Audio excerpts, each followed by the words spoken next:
Chicken biryani खाने वाला भूत।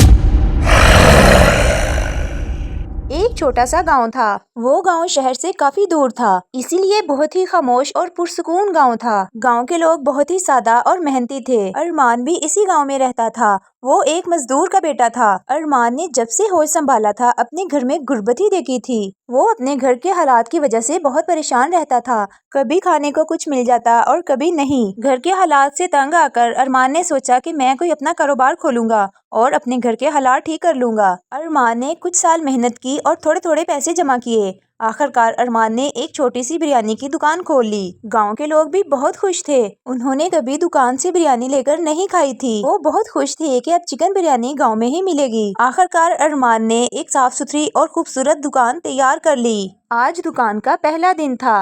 अरमान ने शौक से बिरयानी बनाई, चटपटी खुशबूदार चिकन बिरयानी जो देखे उसका दिल ललचा जाए। उसने बहुत खुशी से अपनी दुकान खोली, लेकिन उसने जैसे ही बिरयानी की देख देखी वो तो खाली थी और कोई ग्राहक भी नहीं आया था।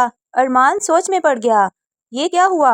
मेरी बिरयानी कहाँ गई? क्या किसी ने चोरी कर ली है या किसी को बहुत भूख लगी हुई थी? चलो खैर, ये अल्लाह की राह में चली गई। मुझे ज्यादा परेशान नहीं होना चाहिए। मैं कल को नई बिरयानी बना लूंगा। अगले दिन उसने फिर से मजेदार सी बिरयानी बनाई, लेकिन जैसे ही वो देग अपनी दुकान में लेकर आया, देग खाली हो गई। देग में से बिरयानी गायब थी। बाकी सभी चीजें वहीं की वहीं पड़ी हुई थी। अब की बार अरमान बहुत ज्यादा घबरा गया। उसे समझ नहीं आ रही थी कि ये क्या माजरा है। खैर, अगले दिन भी उसने चिकन बिरयानी बनाई और फिर वैसे ही हुआ, बिरयानी फिर से गायब हो गई। अगले दिन एक बाबाजी अरमान की दुकान पर आए और उसने बिरयानी मांगी। अरमान जो पहले से ही परेशान था, उसने घबराकर सारी बात बाबाजी को बता दी। वो बाबाजी गांव के सबसे समझदार बुजुर्ग थे। बाबाजी ने सब कुछ खामोशी से सुना और मुस्कुरा दिए और बोले, बेटा कल एक काम करना, बिरयानी में चिकन की जगह आलू डाल देना। अरमान बहुत हैरान हुआ, लेकिन उसने बाबाजी की बात मानने का फैसला कर लिया। अगले दिन उसने आलू वाली बिरयानी बना ली। जैसे ही वो बिरयानी की देग को अपनी दुकान में लेकर आया और दुकान खोली, आज बिरयानी का एक दाना भी गायब नहीं हुआ था। अरमान हैरत में डूबा हुआ दौड़ता हुआ बाबाजी के पास पहुंचा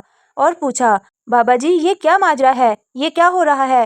क्या आप कुछ जानते हैं? बाबाजी आहिस्ता से बोले, हाँ बेटा, ये एक राज है जो मैं जानता हूँ। ये इस गांव की एक पुरानी कहानी है। इस गांव में एक लड़की रहती थी। वो 7 बहनों में से सबसे छोटी थी, लेकिन उसका बाप उससे और उसकी बाकी 6 बहनों से नफरत करता था, क्योंकि वो चाहता था कि उसके घर में बेटे पैदा हों। लेकिन 7 बेटियों की पैदाइश की वजह से वो बहुत ही चिड़चिड़ा हो गया था और अपनी बेटियों को बिल्कुल भी पसंद नहीं करता था और हर वक्त अपनी किस्मत को कोसता रहता था और अपनी बेटियों की कोई भी ख्वाहिश पूरी नहीं करता था। सबसे ज्यादा नफरत वो अपनी छोटी बेटी से करता था। उस लड़की को चिकन बहुत पसंद था और वो हमेशा अपने बाबा से चिकन लाने की फरमाइश किया करती थी, लेकिन उसके बाप ने कभी उसकी ख्वाहिश पूरी नहीं की। एक दिन उस लड़की ने अपने दोस्त के लंच बॉक्स से चिकन बिरयानी खा ली। चिकन बिरयानी उसने पहली बार खाई थी और वो इसकी दीवानी हो गई। उसने अपने बाबा की बहुत मिन्नतें की, लेकिन उसने उसे चिकन लाकर नहीं दिया। एक दिन लड़की ने अपनी बाप की जेब से छुपकर पैसे चुरा लिए और चिकन खरीद लिया और चिकन बिरयानी बना ली। लेकिन उसके बाप को पता चल गया और उसे बहुत ज्यादा गुस्सा आया और उसको सजा देने के लिए चिकन बिरयानी की जगह आलू वाली बिरयानी रख दी। इस बात का उस लड़की को बहुत ज्यादा सदमा पहुंचा और वो बहुत ज्यादा रोने लगी। रोते रोते उसकी जान चली गई। वो लड़की आज भी चिकन बिरयानी की खुशबू महसूस करती है। जहाँ बिरयानी होती है वो वहाँ पहुँच जाती है और चुपके से खा लेती है। ये सब सुनकर अरमान कांप कर रह गया और बाबाजी से पूछने लगा, बाबाजी मैं क्या करूँ? बाबाजी बोले, तुम उसके लिए रोजाना 1 प्लेट चिकन बिरयानी की निकाल दिया करो। उसे अच्छे तरीके से सजाकर एक कोने में रख दिया करो। वो खा लिया करेगी और तुम्हारे रिज्क में बरकत भी हो जाएगी। अगले दिन जब अरमान ने बिरयानी बनाई और अपनी दुकान में लेकर आया, तो उसने सबसे पहले उसके लिए 1 प्लेट निकाली, चिकन से भरी हुई खुशबूदार, और उसको अच्छे तरीके से सजाकर एक कोने में रख दिया। शाम तक दुकान भर गई। बहुत ज्यादा ग्राहक आए, लेकिन उस प्लेट में से बिरयानी गायब हो चुकी थी। लेकिन सिर्फ उसी प्लेट की बिरयानी गायब हुई थी। उसके बाद अरमान की दुकान खूब चली। लोग दूर दूर से आने लगे। वो हर रोज 1 प्लेट सजाकर अपनी दुकान के कोने में रख देता, जो कि थोड़ी देर बाद खाली हो जाती और अरमान को ऐसा करने में दिल से खुशी महसूस होती थी।